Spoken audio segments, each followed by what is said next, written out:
예레미야 7장의 말씀에 보면 이들이 성전에 대한 인식과 그 성전에서 행하는 그 행위가 그들을 구원하지 못한다라고 하는 것을 말씀하고 있습니다. 하나님께서 우리에게 요구하시는 삶은 3절에 선포된 것처럼 너희 길과 행위를 바르게 하는 것이다 라고 했습니다. 방향, 우리가 나아가야 될 그 삶의 방향, 그리고 그 삶의 행위들에 대해서 하나님 앞에 바르게 해야 되는데, 그 바르게 하지 않고 그저 성전에 나와서 여기는 여호와의 성전이다, 여기는 여호와의 성전이다, 여기는 여호와의 성전이다 하는 그 거짓말을 믿지 말라고 하는데, 이 뜻은 10절의 말씀과도 같습니다. 내 이름으로 일컬음을 받는 이 집에 들어와서 내 앞에 서서 말하기를 우리가 구원을 얻었나이다. 그러니까 자기네들이 하나님 앞에 그 말씀대로 행하지 않고 잔뜩 죄를 짓고 와서 그저 하나님의 성전에 와서는 우리가 구원을 얻었나이다 라고 안심하는 그들의 작태에 대해서 하나님께서 그러한들 너희가 구원받지 못할 것이다 라고 선언하고 계시는 말씀입니다. 그러니까 너희가 나가서 아무리 그 하나님의 말씀을 어긴다 할지라도 성전에만 오면 다 용서받는다, 다 구원받는다 라고 생각하는 그 부분은 다 거짓말이다 라고 이야기하시는 것이죠. 너희가 만일 그 길과 행위를 바르게 하지 못하면 성전에 있는다 한들 너희가 구원받지 못할 것이다, 이렇게 이야기하고 있습니다. 하나님께서 우리에게 요구하시는 삶이 무엇이냐? 6절이죠. 이방인과 고아와 과부를 압제하지 아니하며 무죄한 자의 피를 이곳에 흘리지 아니하며 다른 신들 뒤를 따라 화를 자초하지 아니하면 이라고 되어 있어요. 그러니까 주변에 우리가 돌봐야 되고 관심 두어야 될 그 대상들에 대한 관심, 그들을 선대하는 일, 그리고 두 번째는 이방인의 신들을 그들이 따르지 말 것에 대해서 말씀하고 계시죠. 그런데 너희가 무익한 거짓말을 의존하는도다. 다시 말해서 그렇게 우상을 섬기고 또 하나님께서 선대하라고 하는 대상들에 대해서 너희가 선대하지 않으면서, 즉 하나님의 말씀에 순종하지 않으면서 성전에 와서는 여기가 거룩한 여호와의 성전이다, 여호와의 성전이다, 그래서 내가 이 안에 왔으니까 나는 안전하다, 나는 구원받을 수 있다라고 생각하는 그 착각에서 벗어나라고 이야기합니다. 그렇게 행하는 행위가 11절에 도둑의 소굴을 만드는 것과 같다. 하나님의 성전, 기도하는 성전을 도둑의 소굴을 만드는 것과 같다. 오늘 이 말씀이 예수 그리스도께서 예루살렘 이방인의 뜰에서 선언하신 말씀이죠. 이 말씀을 인용한 거예요. 다시 말해서 이방인의 뜰과 거기에서 더 들어가면 이제 하나님의 성전, 성소로 들어가게 되는데, 그 이방인의 뜰의 경계가 바로 이방인들이 그 이상은 들어가지 못하고 유대인들이 이제 그 이상 들어갈 수 있는 곳인데, 바로 그 이방인의 뜰에다가 장사진을 치고 짐승들을 팔고 돈을 환전하는 장소로 만들었다가 엄연히 거기는 이방인들이 모여서 기도하는 곳인데도 불구하고 그 기도하는 곳에 장사진을 펼친 것에 대해서 예수 그리스도께서 그 장사들을 들러엎고 하시는 말씀이 너희가 강도의 구려를 만드는구나. 오늘 여기서 도둑의 소굴이라는 것과 같은 말이죠. 도둑의 소굴을 만드는구나. 여기는 만민이 기도하는 집이다, 내 아버지의 집이다, 이렇게 표현하고 계시죠. 그런데 그렇게 악한 일을 행하고 또 우상을 섬기는 자들이 성전에 와서 그 제사 드린다고 하는 그 행위가 결과적으로는 도둑의 소굴을 만드는 행위와도 같다는 거예요. 그리고 그것을 조장하는 사람들, 너희가 나가서 아무리 죄를 짓더라도 하나님의 말씀에 순종하지 않더라도 성전에만 오면 모든 것이 해결된다 라고 하는 이 거짓말에 대해서 하나님께서 한탄하신다라고 하는 것이죠. 그 이유, 그들이 용서받을 수 없는 그 이유에 대해서, 타당한 이유에 대해서 12절부터 15절에 나와요. 실로에 대한 이야기가 나오죠. 많은 사람은 이 실로가 처음에 여호와의 법궤가 놓여져 있었고 신령한 장소로 여겨졌고 또 그 실로가 있음으로 인해서 이스라엘이 보호받는다고 생각을 했거든요. 그런데 어때요? 블레셋과 전투에서 죽게 돼요. 법궤를 빼앗기게 돼요. 법궤를 가지고 가면 이길 줄 알았는데 법궤를 빼앗기게 된단 말이에요. 그러니까 실로가 그들의 안전, 그들의 구원을 담보해내지 못한다는 거예요. 이것이 무엇을 뜻해요? 예루살렘 성소가 있다고 해서 그 예루살렘 성소가 범하여지지 않는 게 아니라는 거예요. 그러니까 너희가 예루살렘 성소에 들어와서 있으면 모든 것이 안전하다. 여기는 여호와께서 계시니까 우리가 구원받을 수 있고 안전하고 모든 죄가 용서받는다 라고 생각하지 말라는 거예요. 실로가 그 역할이 그저 그냥 하나님과 백성들과의 그 만남에 대한 장소, 이것에 대한 기능이지 이것이 그들의 죄를 덮어줄 수 있고 그들의 안전을 담보할 수 있고 하는 게 아니라는 거예요. 그런데 많은 성도들이 오늘날에도 이 교회만 나오면 모든 게 잘 되고 형통하고 모든 것이 다 구원받고 모든 죄가 다 용서받고 그래서 죄에 대한 죄책감 없이 살다가 여기 와서 죄의 고백만 드리고 나면 모든 것이 다 용서되고 죄에서 자유로운 줄 알고 그러다가 망하는 거예요. 우리가 여기서 말하는 하나님의 말씀, 이방인과 고아와 과부를 압제하지 아니하며 무죄한 자의 피를 흘리지 아니하고 이방신들을 쫓아다니지 아니하는 것, 이것으로 인하여서 우리가 교회에 나와서 하나님 앞에 용서를 구하면 그 부지 중에 지은 죄라도 용서를 받을 수 있는 것이지, 우상 섬기고 하나님 외에 또 물질에 대해서 물질을 겸하여 섬길 수도 없다 하는데 하나님보다 물질을 더 귀히 여기고 그렇게 일주일 동안 살아가면서 또 이웃에 대해서 범죄하고 그들을 압제하지 말라 그러는데 그들을 압박하고 그들을 힘들게 하고 그들을 저주하고 미워하고 이러면서 교회에 와서 주여 용서하여 주옵소서 이러면 다 해결되는 것이냐? 그렇지 않다는 거예요. 그것에 대한 대가를 치르게 돼 있다는 거예요, 분명히. 그래서 우리는 그 일들을, 하나님께서 원하지 않는 일들을 행하지 않기 위해서 예배드리고 나서 세상에 나아가서도 하나님께서 아끼시는 그 고아와 과부와 이방인들 위해서 그들을 선대하고 베풀고 뿐만 아니라 내가 하나님보다 더 가치를 두는 일이 없도록 하나님이 내 삶에서 우선 가치일 수 있도록 그렇게 살라고 이야기하는 겁니다. 그렇지 않으면 너희가 예루살렘에 있는 그 성소에 있는들 너희를 구원해내지 못할 것이다 이거예요. 예루살렘 성소가 있음으로 인해서 이 예루살렘 성은 적어도 멸망하지 않겠다는 그런 착각에서 벗어나라고 얘기하는 거예요. 북방왕이 일어나서 결과적으로는 뭐예요? 바벨론이 일어나서 그들을 칠 것이라고 예언했잖아요. 그리고 예루살렘 성이 무너져 내리고 예루살렘 성전이 유린당했잖아요. 그 왜 그런 거예요? 예루살렘 성소가 있음으로 인해서 그들이 살아남고 패망하고 이런 게 아니라는 거예요. 그게 있고 없고의 차이가 아니라는 거예요. 그들이 하나님의 말씀에 순종하면서 살아가고 있느냐, 이것이 결정한다는 거예요.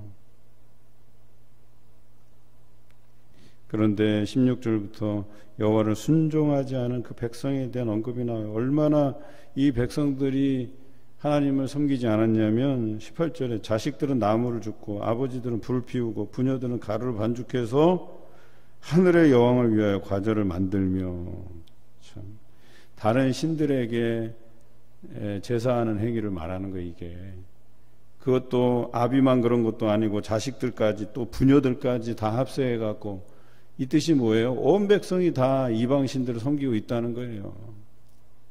여러분, 그래서 무서운 거예요. 세상의 풍조라는 게 그래서 무서운 거예요. 남들이 땅 투기한다고 해서 아유 남들 다 하는데 바보같이 나만 안 하네 하고 나도 땅 투기하고 어디서 정보나 얻어 듣고, 여러분 이게 좋은 겁니까? 이게 아주 안 좋은 거예요. 세상의 풍조를 따라가는 거 안 좋은 거예요. 코로나로 인해서 경제적인 어려움이 있다고 해서 그 어려움 당하기 싫어서 온전히 경제에만, 잘 먹고 잘 사는 데에만 집중해서 어떻게 하면 돈 벌까를 궁리하고 하나님 전에 나오는 일에 게을러지고, 여러분 이게 바람직한 거예요. 그냥 세상 풍조를 따라가는 거예요. 그건 다 그냥 망하려고 악을 쓰고 달려가는 거예요. 그냥. 그런데 많은 사람이 그 유행에, 그 흐름에 다 휩쓸려서 살아요. 그것에 대해서 하나님께서 우리에게 말씀하시는 것들에 대해서 귀 기울여 하지 않는단 말이에요. 거기서 쏠리면 쏠릴수록 나는 말씀에서 더욱 멀어지고 하나님께서 뭘 우리에게 요구하시는지도 잊고 생활하게 만든다는 거예요. 그런 것들이.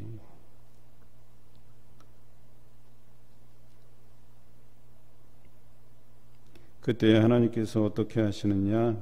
20절, 나의 진노와 분노를 이곳과 사람과 짐승과 들나무와 땅의 소산에 부으리니 불같이 살라지고 꺼지지 아니하리라.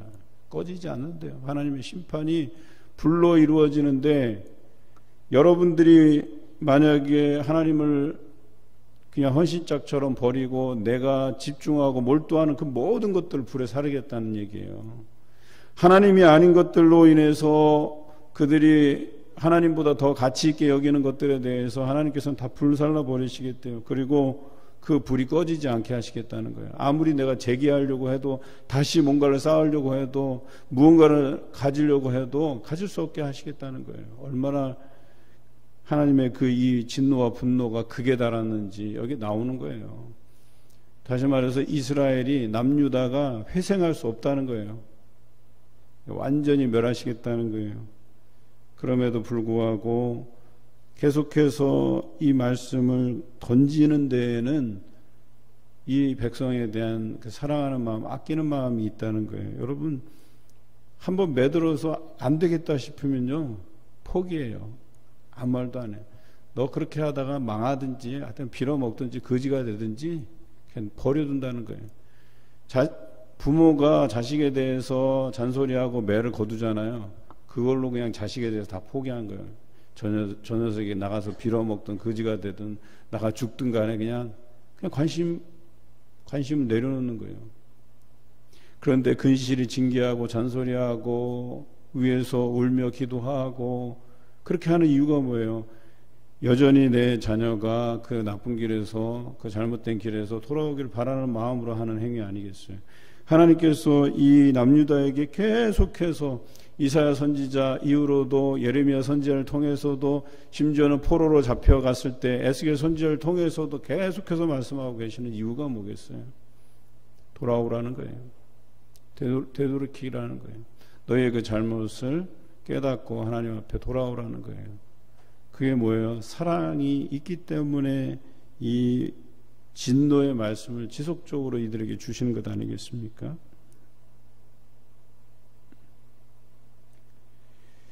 그 말씀이 23절부터 25절까지 나오죠. 하나님께서는 계속해서 선지자들을 보내요.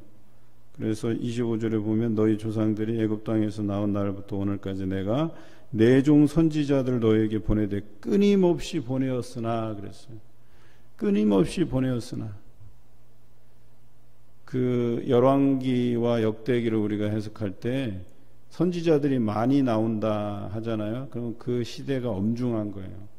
그러니까 그 시대에 하나님께서 경고의 메시지를 많이 던지기 위해서 선지자들을 많이 세운다는 거예요. 그런데 대체적으로 보면 이스라엘 역사에 전성기라고 할 만한 때, 경제적으로 부유하고 정치적으로 흔들리지 않고 군사적으로도 우위에 있고 이런 시대에 선지자들을 많이 보내요. 그러니까 그들이 믿는 백이 있다고 생각하는 거예요. 군사적으로, 외교적으로, 정치적으로, 경제적으로, 또 자기네들이 믿는 예루살렘 성전이 있고, 그러니까 믿을 만한 것들이 있다는 거예요. 그래서 이 믿을 만한 것들로 인해서 하나님의 말씀을 소홀하게 된다는 거예요. 하나님의 말씀 안 지켜도 된다는 거예요. 왜? 지금 이미 우리가 충분히 전성기를 누리고 있는데, 이 전성기를 누리고 있는 것이 자기네들이 하나님의 말씀을 잘 지켰기 때문에 이걸 누린다고 생각하는 거예요. 근데 이런 착각에서 벗어나라고 얘기하는 거예요. 우리도 마찬가지예요. 살다 보면 뭐 일이 잘 풀려요. 뭐 잘 되는 것 같아요. 그러면 내가 하나님 앞에 뭔가 신앙생활을 열심히 잘하는 거라고 착각할 때가 있다니까요. 나는 그냥 완전 개판 5분 전이에요. 그냥 말씀도 안 읽고 예배도 나오는 둥 마는 둥 하나님을 상고하고 묵상하기는커녕 세상 것에 집착하고 늘 세상 것만 생각하고 세상 것에 염려들을 가지고 살아가요. 그런데 이상하게 잘 되네. 나는 좀 신앙생활 열심히 해서 하나님께서 나를 이쁘게 봐줬나 보다. 말도 안 되는 논리예요, 이게. 여러분, 우리의 삶에서 잘 되고 못 되고 건강하고 건강하지 못하고 여러분 이거랑 신앙이랑 무관해요. 그것이 신앙생활의 척도가 될 수 있는 게 아니라는 거예요. 예수 그리스도의 고난을 어떻게 증명하실 거예요, 그러면? 예수 그리스도께서는 하나님의 말씀을 잘 듣지 못해서 그러면 십자가의 그 형벌을 받으신 거예요? 아니잖아요. 뻔히 알면서도 우리가 자꾸 이런 도식으로 생각하는 거예요. 때로는 욥처럼 하나님 앞에 신실한데도 불구하고 그가 그런 고초를 당하고 그 어려움 속에서 그의 믿음을 하나님 앞에 계속해서 고백해내게 만들잖아요. 결과적으로 그가 나중에는 그 모든 것들에 대한 보상을 받기는 하지만 그런 거예요, 우리 삶이라는 게. 그런데 좀 잘 된다고 해서 방심하고 이렇게 남유다처럼 우리가 성전에만 있으면 모든 게 다 안전하겠지라고 생각하는 이 착각에서 벗어나라고 이야기하는 거예요. 34절 그때 내가 유다 성읍들과 예루살렘 거리에 기뻐하는 소리 즐거워하는 소리 신랑의 소리 신부의 소리가 끊어지게 하리니 땅이 황폐하리라. 그들이 그러죠. 잘 된다고 생각하는 그때의 모든 것이 다 단절되고 너의 기쁨의 소리들이 다 끊어질 것이라고 이야기하는 거예요. 지난번에 제가 이 예레미야서를 묵상할 때 소리에 집중하라고 했어요. 소리. 지금 이 남유다에 들려지는 자기 주변에 들려지는 소리들은 다 이런 소리들이에요. 기뻐하는 소리, 즐거워하는 소리, 신랑의 소리, 신부의 소리 다 즐거워 보여요. 기뻐요. 그래서 늘 자기 성전에서 모여서 이 일들로 인해서 하나님 우리를 잘되게 하시네. 그래서 즐거워요. 기뻐요. 자신의 그 행위들은 다 뭔데? 하나님의 말씀을 청종하지 않고 고아하고 가부를 압제하고 또 이방신들을 따라 행하고 그런데도 이 사람들의 주변에 들려지는 소리는 기뻐하는 소리, 즐거워하는 소리, 신랑의 소리, 신부의 소리예요. 그들의 행위와 그들이 누리고 있는 삶이 완전히 상반되고 있다는 얘기예요. 그런데 어느 순간 하나님께서 이 모든 소리를 다 끊어버리시겠다고 말씀하시는 거예요. 우리는 그래서 조심해야 돼요. 잘 될수록 더 우리가 고개를 숙여야 된다는 거예요. 겸손해야 된다는 거예요. 뭐 그런 예화들 있잖아요. 세상에서 제일 높은 산 에버리스트에 올라가면 딱 3가지만 하고 얼른 내려와야 된다잖아요. 올라가서 깃발 꽂고 야호 한번 소리 지르고 기념사진 한번 찍고 내려와야 된다. 빨리 안 내려오면 내려오는 시기를 늦춰갖고 추락사하거나 사고를 당할 위험이 높다고 하잖아요. 우리가 가장 높은 곳에 섰을 때 가장 잘 된다고 했을 때 여러분 교만하지 말아야 돼요. 내 자신을 돌아봐야 돼요. 내가 정말 잘하고 있는지, 내가 하나님의 말씀을 잘 지키고 있는지, 내가 하나님보다 더 가치 있는 것들을 내 마음에 품고 있는 건 없는지, 정말 내가 생각하는 가장 가치 있는 분이 하나님이신지 이 부분에 대해서 우리가 생각하자라고 얘기하는 거예요. 안 그러면 우리가 지금 기뻐하는 소리, 즐거워하는 소리, 신랑의 소리, 신부의 소리들이 다 끊어지고 땅이 황폐해지는 날이 올 것이다 라고 이야기하는 거예요. 남유다 요시야 왕 때 남유다가 멸망할 것이다 라는 선언이 내려지잖아요. 여러분, 이 선언이 내려지고 이들이 무엇을 해도 이제는 돌이킬 길이 없어졌어요. 그렇게 요시야가 멸망의 선포가 이루어지고 아무리 열심히 하나님을 섬기고 이 백성들이 돌아오게 하고 우상들을 제거하고 이런 노력들을 펼쳤지만 남유다는 결과적으로 그냥 패망의 길로 갈 수밖에 없었다는 거예요. 그럼에도 불구하고 저는 요시야의 그 노력들이 헛되지 않았다고 하는 게 이사야의 예언처럼 이스라엘의 남은 자들을 하나님께서 불러 모으셔서 포로기에 보내셔서 그들로 하여금 포로기를 지내고 돌아오게 하셔서 그들로 하여금 다시 전성기를 맞게 하시겠다라고 하는 이런 하나님의 그 약속의 말씀을 받을 수 있었던 게 바로 그것 아니겠어요? 오늘 이렇게 하나님의 진노와 분노의 말씀들을 쏟아놓는 이유는 뭐예요? 여전히 사랑하고 계시다라고 하는 것을 느끼라는 거예요. 우리가 그것을 알고 하나님 앞에 나아갈 때 하나님께서 우리를 긍휼히 여기시고 그 심판에서도 우리를 구원해내시는 그 하나님의 섭리를 발견하게 될 줄로 믿습니다. 오늘 하루를 살아가실 때에도 하나님께서 우리를 근실히 징계하실 때에 그것으로 인해서 감사할 수 있어야 되고, 또 우리의 삶이 아무리 평안하고 풍족하고 만족할 만한 그런 삶일지라도 우리 스스로를 살펴야 돼요. 혹이라도 내가 하나님 앞에 그 말씀대로 행하지 않는 것이 있는지, 또 하나님보다 더 가치 있는 것들을 우리가 품고 있지는 않은지를 우리가 생각하면서 살아가는 오늘 하루 되시기를 주님의 이름으로 기원합니다.